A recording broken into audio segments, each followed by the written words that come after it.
Chapter 9, The Blue Ones. Calder and Petra found 3 other paintings of the woman in the yellow jacket. In one, she was wearing a pearl necklace and looking into a mirror.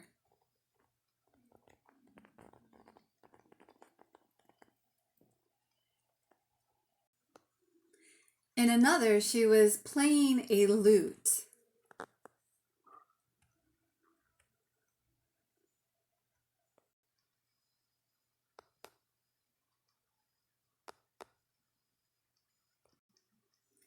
In the third, she was seated at a writing table and a maid was handing her what looked like a letter.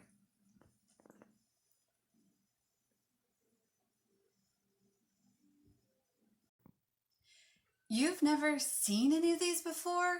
Calder looked worried. Never. Petra had taken off one of her earrings and was rolling it around on the floor. So how did you dream about something you didn't know existed? I wonder, Petra said slowly, if paintings that float into your mind on their own are kind of like flying frogs or disappearing people.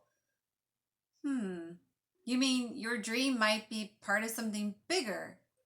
Calder jumped up and got a piece of paper and pencil. He handed them to Petra. Maybe we should start keeping a record of unexplained stuff. Petra ducked her head happily over the paper. Fine. She began with Charles Fort, Chief Questioner, Philosopher, Guide. Hey, here's something else. Did you know I made that F costume because I was thinking F for Fort?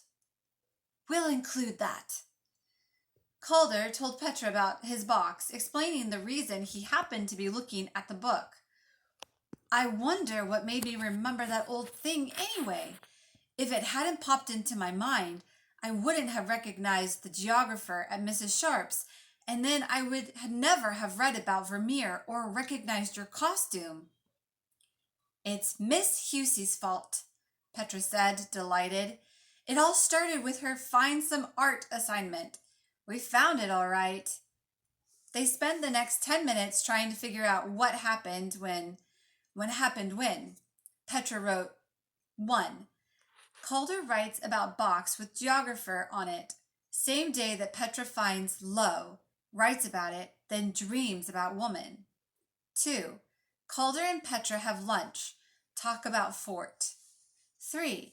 Calder visits Mrs. Sharp and sees geographer, hears about Vermeer. 4. Calder takes book out of library. 5. Petra and Calder make costumes. Petra thinks about Vermeer, Calder thinks about Charles Fort. 6. Halloween. Calder recognizes Petra's costume. Calder was flipping back and forth in the book. This doesn't tell you too much about Vermeer's life. Do you think we should do some research? I've been wondering if there's some kind of secret code that no one's ever noticed before. I mean, why so many pearls and pens and button thingies?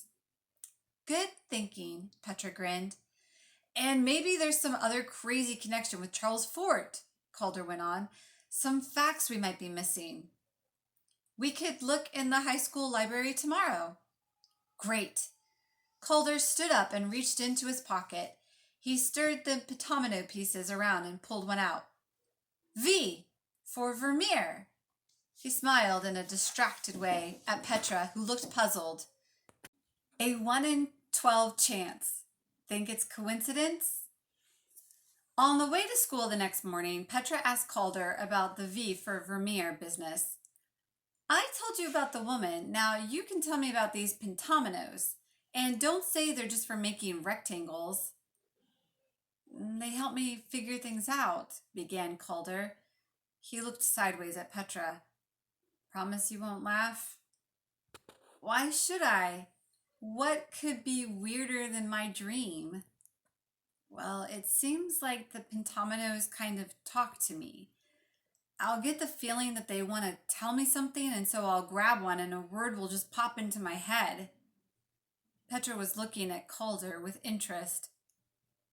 I know, it sounds like a superstitious game, and it probably is, But you're right about Charles Fort. He makes you look carefully at stuff you might have ignored before. I think it's cool. Calder smiled gratefully at Petra. He should have known she'd understand. Here's a quick little picture. Them in the library right there.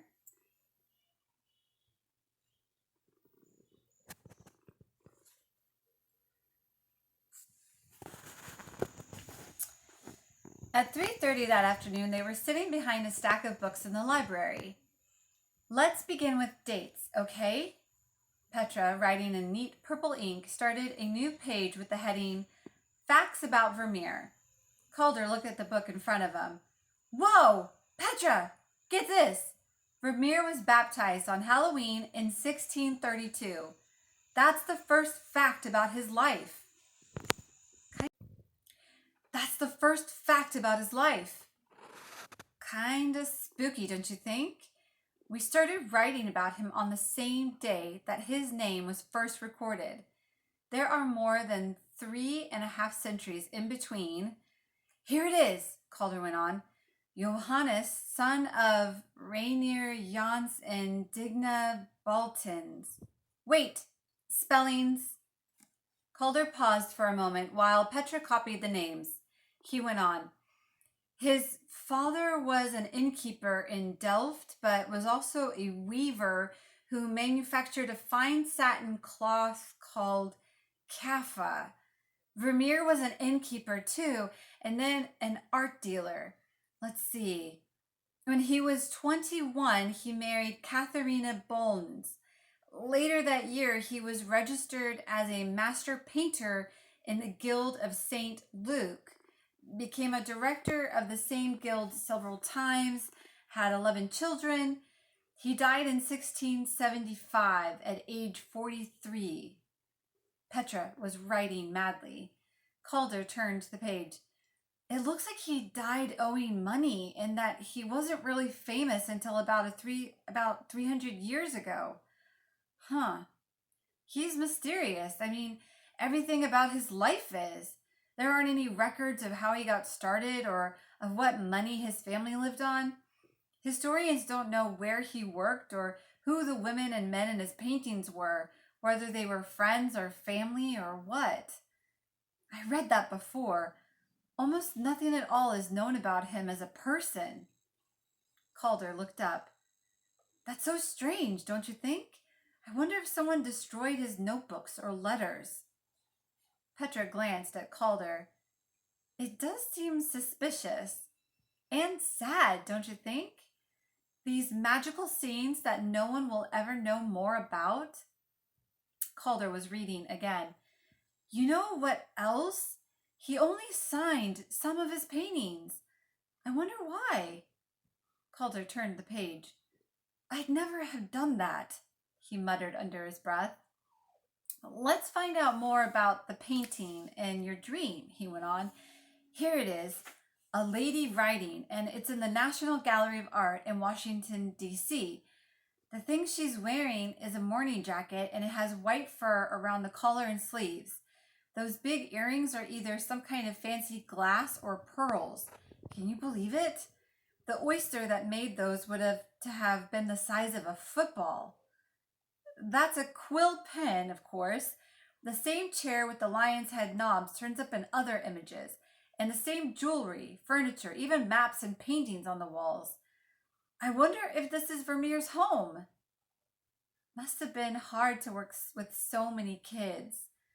Petra was thinking about how noisy just 5 could be.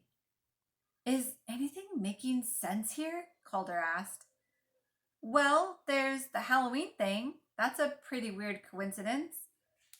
But is there anything else we're missing? The pattern, numbers. It seems like there's too much connection here, Petra said slowly. Like Mrs. Sharp knowing about both Vermeer and Charles Fort. You knowing Mrs. Sharp, me reading Mrs. Sharp's book and having that dream right when you were reading about Vermeer, and then the costumes we both made. Do you suppose that ideas overlap like this all the time and people just don't realize it? Maybe. Outside the library, they walked several yards in silence. Calder pulled 2 packages of peanut M&Ms out of his coat and passed one to Petra. "Thanks," she said, surprised. "What's your favorite?" he asked. "The blue ones." "Hey, how about the blue M&M symbolizes secrecy? We can start a collection and each eat one at special times as a sign of our determination to figure this out. It'll be kind of our own private thing." Hearing himself, Calder stopped. Petra added quickly, "It'll represent us, Charles Fort and Vermeer. Perfect." They decided to save the blue M&Ms in Calder's box and keep it under his bed. Petra would hold on to the notebook. At the end of Harper Avenue, they stopped and both ate an M&M, agreeing that the color blue had a rare and mysterious taste.